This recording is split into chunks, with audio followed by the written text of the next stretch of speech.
அதிமுக சார்பில் நாடாளுமன்ற தேர்தலில் போட்டியிட விருப்ப மனு அளித்தவர்களிடம் சென்னை ராயப்பேட்டையில் உள்ள அக்கட்சியின் தலைமை அலுவலகத்தில் நேர்காணல் நடைபெற்று வருகிறது.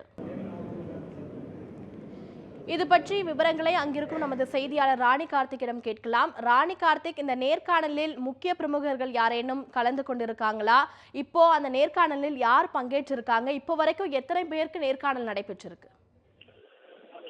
ஷர்மிளா, இப்போ பொறுத்த வரைக்கும் பாத்தீங்கன்னா ரொம்ப முக்கியமான தொகுதியா, அதாவது இன்று மதியத்திற்கு பிறகு நேர்காணல் நடக்கக்கூடிய தொகுதிகளில் ரொம்ப முக்கியமான ஸ்டார் தொகுதியாக பார்க்கப்படுவது தேனி. அதே நேரம் அந்த தொகுதியின் ஸ்டார் வேட்பாளராக கருதப்படுவது ஓபிஎஸ்ஸின் மகன் ரவீந்திரநாத். அவர் தற்போது நேர்காணல் நடந்து தன்னுடைய விருப்ப மனுவை தாக்கல் செய்த பிறகு, நேர்காணல் முடிந்த பிறகு அதற்கான சம்பிரதாயங்களுக்கு அடுத்தபடியாக வழக்கமான ஒரு சம்பிரதாயமாக முதல்வருக்கு பூங்கொத்தை பரிசளித்துள்ளார். முதல்வரும் அதை எழுந்து நின்று பெற்றுள்ளார்.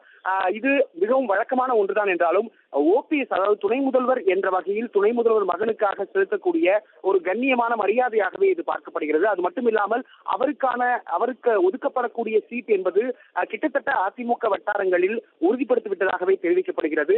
எனவே இந்நிலையில் இது மிகவும் முக்கியமான ஒன்றாக கருதப்படுகிறது. ஷர்மிளா.